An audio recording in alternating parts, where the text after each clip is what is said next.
Dr. Tan, tips untuk terhindar dari varian Omikron ini seperti apa sih, Dok? Bulan Desember ini kan bulan liburan, Dok. Banyak liburan ke luar negeri ini seperti apa ya, Dok ya, supaya tetap aman dari varian Omikron? Adakah negara-negara yang spesifik yang terkena dampak varian baru ini, Dok? Itu pertanyaan bagus ya. Pertanyaan saya cuma satu. Boleh nggak kalau kita punya uang? Ini adalah challenge. Kita nggak pernah tahu Allah itu menghendaki kita seperti apa. Boleh nggak kalau kita punya uang? Banyak 50 juta ke atas yang tadinya mau pergi ke Turki misalkan. Atau mau jalan-jalan ke Amerika kalau Christmas. Boleh nggak kita tabung dulu? Because we never know. Yuk kita tabung dulu.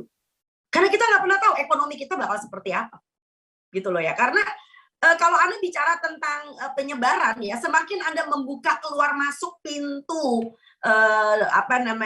pintu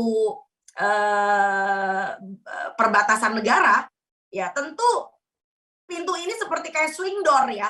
Apa yang bisa keluar juga apa yang bisa masuk. Ya Anda bisa bayangkan bahwa kenapa Singapura positif lebih dulu daripada Vietnam dan Kamboja. Menarik ya, sama-sama negara ASEAN, yuk kita belajar. Jadi keluar masuknya orang di Singapura, Malaysia itu jauh lebih aktif daripada Laos, Kamboja, dan Vietnam. Ya itu sebabnya kenapa ya berpengaruh juga karena Kamboja, Laos, Vietnam adalah negara sosialis ya. Tetapi kalau Anda mau bicara tentang keluar masuknya orang, apabila Anda tidak betul-betul terbatasi dengan cukup ketat, maka kita akan kembali lagi seperti varian Delta. Itu yang kita takutkan. Silakan Mas Alvin. Baik, Dr. Tan.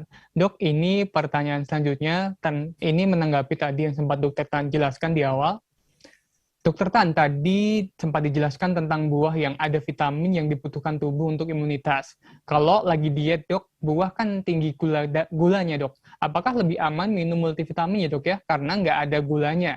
Jadi aman untuk diet. Pertanyaan saya cuma satu. Emang kalau orang diet nggak butuh gula? Gini, nah ini yang saya mengatakan akhirnya kesasar kebablasan. Ya, artinya gini, dari ujung kiri pindah ke ujung kanan. Ya sekali saya sudah bilang, pola diet yang baik sekali lagi adalah tidak mengeliminasi, tidak menghilangkan salah satu dari unsur pangan gizi seimbang. Ya, jadi kalau Anda bicara tentang gula yang berasal dari buah, itu relatif masih aman. Karena sekali lagi buahnya itu punya serat. Nah, yang konyol itu adalah kalau kemudian Anda makan buah tapi buahnya di blender atau di jus. Namanya cari gara-gara. Karena kecepatan cernanya menjadi cepat. Ya, nah itu glycemic indexnya jadi naik gitu karena kecepatan cernanya jadi cepat. Nah, tetapi kalau Anda makan buah potong, still okay. Dan makannya kan bukan gila-gilaan gitu loh ya. Makannya cuma satu porsi. Jadi kalau makan jeruk, jeruknya cuma satu. Makan apel, apelnya cuma satu. Kalau Anda makan buah semangka atau pepaya yang ukurannya besar, Anda bisa dapetin satu porsi kurang lebih satu mangkok. Gitu ya. Karena tolong kalau Anda ingat anjuran WHO dan FAO, Food and Agriculture Organization itu juga bekerja sama dengan WHO.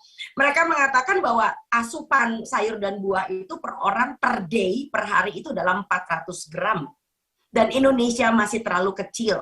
Ya, Anda tahu nggak, riset kesehatan dasar 2018, itu orang Indonesia yang tidak makan cukup sayur dan buah. Cukup loh ya, bukan kurang ya, tapi cukup malahan.